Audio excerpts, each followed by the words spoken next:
I was just about to make a video about pack mentality and choosing sides when Mike sent me a message asking me if I wanted to give a short little talk here, and it so perfectly fit with the situation of Bradley Manning that I said, fine, I'll just come down and do it there.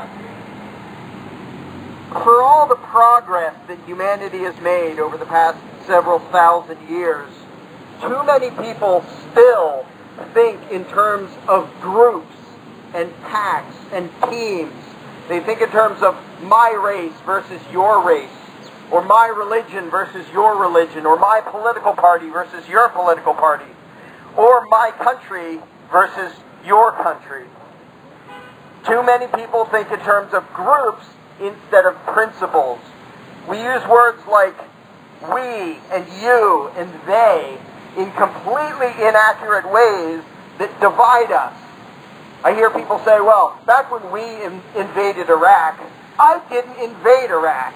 Woo! Yeah, I didn't either. And I hear white people saying, back when we owned slaves, I didn't ever own slaves. People talk about when Germany invaded Poland in World War II. Germany didn't invade Poland. Germany is a place.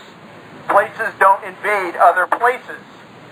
If you meant when the German people invaded Poland, that's not true either. Most of the people of Germany didn't invade Poland. Individuals make choices. Individuals take actions. Individuals deserve credit or blame for their behavior. Groups do not. And the reason this matters is when we get stuck in the mindset of group mentality, and that becomes more important to us than principles, we become the enemy. We become what is wrong with the world. We all want to be on the side of the good guys. We all want our team to be righteous and noble and great and moral. But too often we would rather stick to our team and make excuses for our team than to make our team actually be what it is. And Bradley Manning is being punished for supposedly betraying his team. Well, what did he actually do? His team, some of the people on his team, committed murder. Now that put Bradley Manning in a position. He had two choices. He could make excuses for murderers because they were on his team, or he could stick to principle. He could stick to truth instead of cowardly silence. He could stick to morality instead of pack mentality. And he did the right thing. And for that, a lot of people on his so-called team want to crucify him. They put him in a cage. And amazingly, they've been occasionally pretty honest about why they're upset at what Bradley Manning did. What did Bradley Manning do? Nobody is alleging that he made any of it up. You can't make up a videotape. Nobody is alleging he lied about anything. They're upset because, well, this is a breach of national security. Why? Because it hurts our image when the whole world sees the people on our team are murderers. Well, yeah, no shit, it hurts our image.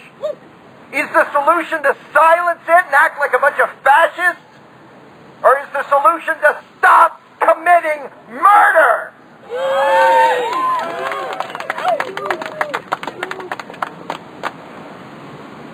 Now, I know a lot of people think that if I was a good patriotic American, I'd come up here and say how much I love my country and how much I support the troops. I don't. I don't love my country. I don't support my troops. Woo! And when people hear that, they get upset because they want their team to be the good guys. Unfortunately, they want it so bad that they pretend their team is the good guys even when they aren't.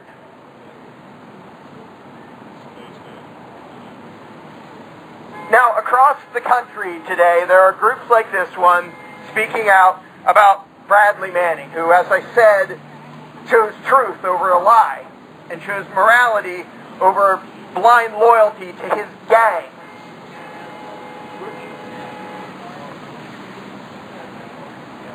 Given the reality of what happened, given the reality of what Bradley Manning exposed, the fact that there are people with U.S. flags on their uniforms committing torture and murder. What are our options? We can cover it up. We can downplay it. We can pretend it doesn't happen, or when we have to admit it does happen, we can say, well, it was necessary. It was unfortunate, but that sort of thing has to happen in our team's righteous crusade for yada, yada, yada. You know, the subjects of a lot of evil authoritarian empires, Soviet Russia, Nazi Germany, Red China, they loved their countries too. They had loyalty to their gangs too. They waved their flags too, while the same flags adorn the war machines committing mass murder. Tell me how the United States is any different. For all those people so happy to wave their flag and talk about land of the free, how about you put down the flag long enough to make this actually be the land of the free? Yeah.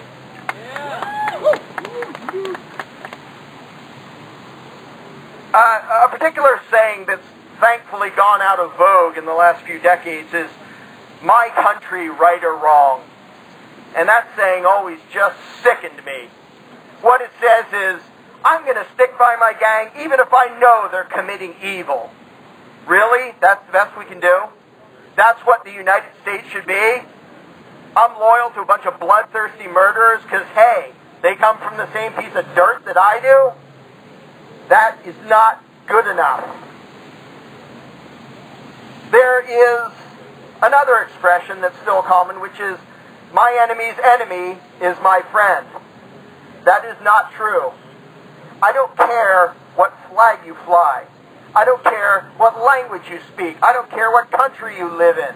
I don't care what religion you belong to. If you condone self-ownership and freedom and justice for every human being on the planet, you are my friend.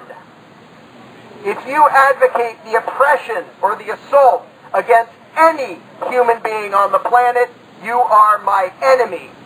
Amen. Amen. In this culture, too often we reward the most dishonest, power-happy lunatics, and we punish the truth-tellers like Bradley Manning, who stood up for principle against other members of his so-called team.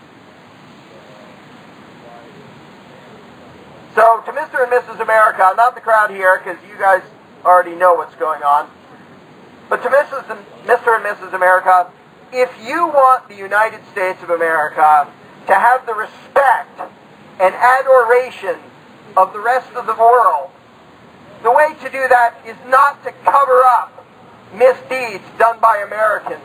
It's not to cover up torture. It's not to make excuses for murder. If you want the world to think that America is better than what it seems to be right now, then make it better than what it seems to be right now.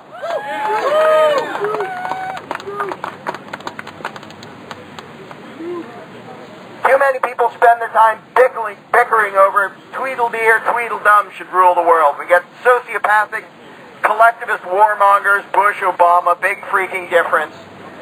And too many people spend their time trying to do spin doctor routines so they can feel good about their country.